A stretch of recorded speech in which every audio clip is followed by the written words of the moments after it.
walk in with a very fancy-looking tablet.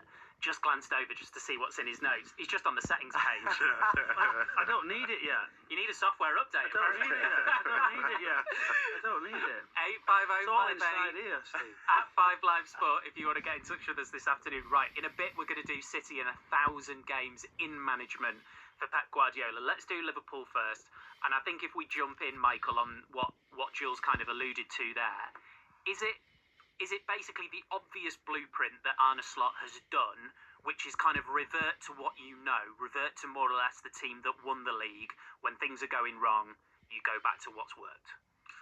I'm not sure about that because it's still of just performances per person. Doesn't necessarily mean that you have to take one particular player out. I think the two players that Jules just mentioned, I think long term they expect them to be a huge success at Liverpool. I think for certain they have probably been disappointed with the return that we've seen. They've got it at the wrong time where the transition can be that quick. But yeah, he's gone back to a steady ship, something that he's trying to get a continuity. I think Kirkers as well has been the one that people have really been quite critical of defensively. Thought he'd be better. Was it the right signing? Could it be the one? I don't really want to disrespect this. I think the recruitment that Richard Hughes has done for such a long period of time, we've seen what he's left behind with Bournemouth. They very much know they don't rush their signings, they wait. I feel like it's just timing. Sometimes you get a little bit of luck. We've seen obviously tragedy happened within the football club, and they've been testing all of a sudden. What's interesting, not just one or two games, they sort of took a big slump. They were grinding out results, not necessarily performances.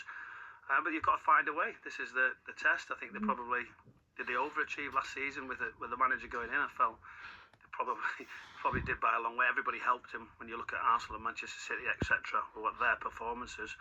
But this is what it is. You've got to adapt. You've got to find a solution. The manager now of having it really quite comfortable, it has been tested.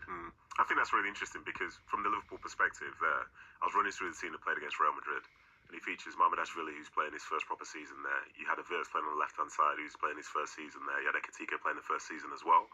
So it's not as if he's had to completely go back to what he knew from before. And even to add to that, I think it's very easy, well, from my perspective anyway, to forget that Slot's only been there just over a year.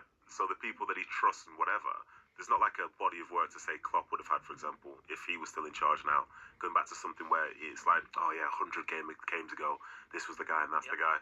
So I think there is that level of nuance to it because some of the new signings have done well enough to always forget that they're new signings, for example, an Ekitike, you know what I mean? Because instead we're looking at, say, Isak or say Verts not having the assists and so on, but others have done well. But and I was going to say, another has done well, an Ekitike. Mamardashvili. But he only plays because Alisson is injured. But he's still playing. He's playing. That's what I mean. Because technically speaking, he's in the team and he doesn't seem like he's the reason, he's not costing them, if that makes sense. No. That's what I'm saying. So, would Ekitike be playing if Isak, you know, it's nice options. Yeah, it's a nice option if you do have it. But it's, as I say, I'm more at peace with, say, those signings as such in terms of how they fit in. I think from Frimpong there's been like a health fitness issue, as well as when the manager said somebody made a mistake against Palace. I'm not going to say who it is, but it's somebody at the back post.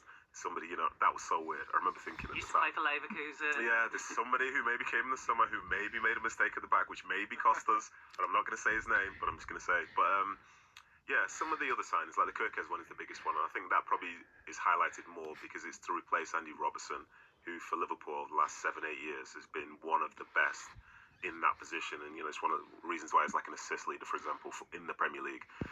So he's reverting back to something that he does feel more familiar with, but some of these players, these are the ones that are just in better form. Do you think he's got a style? Do you know when, like, we look at Bournemouth, we say, well, they've signed quick, attacking front foot players. That was the plan and the remit. Do these players all fit what the club have bought? Because that's very much guided, you know, to what Arne Slot does. You know, like, I'm not exactly sure what his perfect sort of team performance would be.